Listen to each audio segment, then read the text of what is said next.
Yo, what is going on, guys? It's Andos here, your friendly neighborhood Warzone coach. In today's episode, we are going to talk about some advanced Warzone techniques to help you get more kills and wipe more squads. Are you losing a lot to these damn sweaty squads? You want to win more gunfights? Want to get that ultimate squad wipe? Well, you are watching the right video. We are going to go over some strategies in detail to help you get better. So by the end of the video, when you are in similar situations, you have a framework to go by. Before we begin, remember to smash the like button if you do enjoy this type of content. Sub to the YouTube channel if you do want to get better at Warzone. I do stream on YouTube every day as well, so remember to check out my streams. If you are interested in 1v1 coaching as well, where I analyze your mechanics and make a training program for you, jump onto my website at www.andosgaming.com. With the intro out of the way, let's continue. Tactic number 1, using bait. Alright, I solo squad a lot. It doesn't always work out, to be honest, but it's something I do a lot to try to get better at this game. And I noticed one very effective technique that helps me wipe full squads is using bait. Disclaimer, this may not work on super sweaty squads because they tend to know what you're trying to do. However, if you're versing an average squad, this should work. So when you are versing a full squad and you get a down,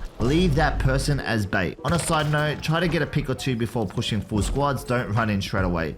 This will increase your chances of getting that team wipe. Anyways, after you get your first down, leave that person as bait. The way I think about it, if I down and thirst one target out of a 4-person squad, that means there are 3 people I need to fight. However, if I don't thirst the first opponent, a teammate will generally focus on reviving that downed enemy, which means I only need to focus on 2 people. Having to fight 3 compared to 2 people can make your life a lot easier. It really does depend on the situation on how to approach these gunfights, but this is an advanced technique that is very viable when fighting full squads. Let me break down a couple of scenarios and I will show you what I mean.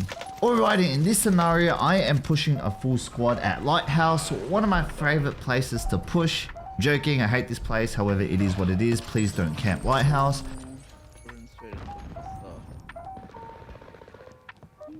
I see a downed enemy. This is not my food though, so I'm just going to ignore the target. I get shot in the back, so I pop a stim in me straight away. A sweaty rose skin appears. Unlucky for this person, I do have some G fuel in me, so I take this gunfight. I try to lunge towards the target to give myself the advantage.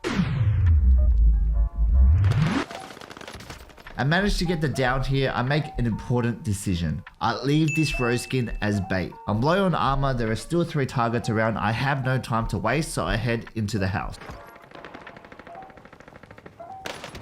I get really good timing here and manage to catch someone off guard. It seems safe enough, so I armor up. While I'm healing, I'm trying to listen to footsteps so I can react accordingly. Luckily, I don't get pushed and I'm fully healed, so I full send. Watch out, there's still just flies in my body. I managed to get a down here and I thirst because it's safe to do so, and I already have a bait from earlier. I've got some information on the minimap, so I attack straight away. I do not want to lose momentum. Look at that, it's the rose skin I killed earlier. I'm assuming the target on the left just healed this person, which bought me enough time for my previous fight. I managed to down the rose skin again. At this point, I could thirst the target, but I'm just going to use this momentum, full send, and try to get the squad wipe.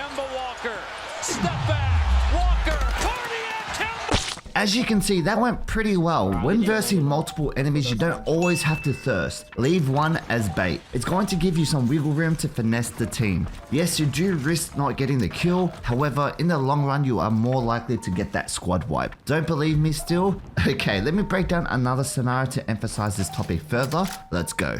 Alrighty, in this situation, I am pushing Radio Tower. I'm split from my team, so most likely I will be versing a full squad. If you want to get better and get to that next level, I always recommend splitting from your team from time to time to test yourself. Anyways, I need to make sure that I am elusive and play it smart to take out this team. Right here, I'm just scoping the area before I move in. As a preference, I do like to get a knock before I push in. However, in this case, no one is popping up, so I start to move in, as I don't want to stay in the open for too long. I get my first down and notice how I don't thirst the kill. I'm going to leave that person as bait and I reposition. So I pick this corner, boom. This is not good. I've got a rose skin 2.0 ready to take me out. So what I do is run past the target and then slide back in to break this enemy's camera. Notice how I'm up close and personal. What did he say? But this is what you want. Even though I'm low on health, I can now counter attack. Now I've got the information on the minimap and I'm ready to go ahead with my attack.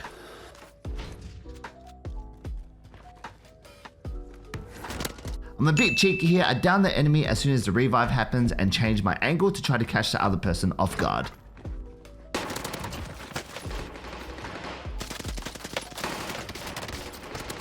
So yeah, that went pretty well. I generally stay around the area for a bit. When you wipe a full squad, people tend to drop back and try to get revenge.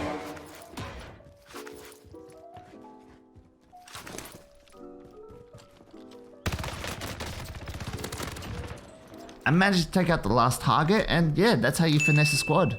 Next time you are fighting a full squad, really consider leaving a downed enemy to keep them occupied. That way you can isolate your gunfights and give yourself more of a chance of winning the overall battle. If you enjoyed this type of breakdown so far, please demolish that like button. Remember to sub to the YouTube channel if you enjoyed this type of content, and check out my YouTube streams as well. Remember to drop by and say hello. Let's continue. Tip number 2, being patient and reading how enemies will react. I think normally Warzone is generally a pretty aggressive game. You watch your streamers, they push everything they see, you're watching YouTubers playing aggro and just destroying the whole lobby. And you're probably thinking, maybe I need to play more aggressive, am I doing something wrong? Well, I know those thoughts definitely popped in my head when trying to get better at this game, but what I noticed, you're better off being patient in certain scenarios. Don't put yourself in low percentage situations. Staying alive while getting decent kills is the ultimate objective. I've been mentioning this a couple times, but to get to that next level, you need to outsmart your opponent. Positioning is key, and reading how targets will attack you is vital. We can't just rely on gun mechanics anymore to wipe squads. What is also important is reading how people will push you. Well, I noticed that pros that play this game 8 hours a day have this ability to read how enemies will react in certain situations, because they have gone through the motions over and over again. So next time you play Warzone, make a conscious effort on how people will react during gunfights, meaning how will they push you, how will the enemy rotate, will the enemy ego charm me. Keep that in mind. Also, remember to be patient and play it smart. Let me break down a scenario where my back is against the wall, the situation is not looking good, however I remain patient and read the target's movements to give myself the advantage. Let's go. Alrighty, I get shot from my right here, however I am a bit confused. I don't know the exact location of the enemy, so I backtrack a little bit and get to cover as soon as possible. Cover is your best friend in Warzone, keep that in mind. So I scope out the area a little bit and start to heal up. I get a couple shots in, however someone else shoots me and I lose my armor. At this point I'm held down, but notice how I'm not freaking out. I'm keeping my position and trying to stay calm. My thought process at this point, I'm pretty sure this target is going to jump down soon. This enemy broke my armor, use a snapshot to find my location. I'm pretty sure this person is going to push me soon. And for them to make progress, they will need to jump down. And my objective is to peek when that happens. In my head, I'm thinking that's how I'm going to win this gunfight. Boom, perfect, exactly what I wanted. Waiting for the enemy to push me and waiting for the right moment to attack. Even though my back was against the wall, it worked out well. Okay, tempered. I mean, normal. Yeah, normal. Good grab. At this point, I change my position to get more information and I get shot by the second target. It's not looking good. I'm low on health and have no plates. So I backtrack again and reposition. I'm able to turn the tide a bit here with this head glitch. I was able to get a couple shots in. This is where I counter attack. Notice how I went back into cover. I wait for like half a second, hoping the enemy will be running towards me. Perfect, this is what I wanted. I was patient. I was able to catch the enemy in a sprint animation. However, Serpentine is just too strong. At this point, it's do or die. I pre-aim and just go in for the kill.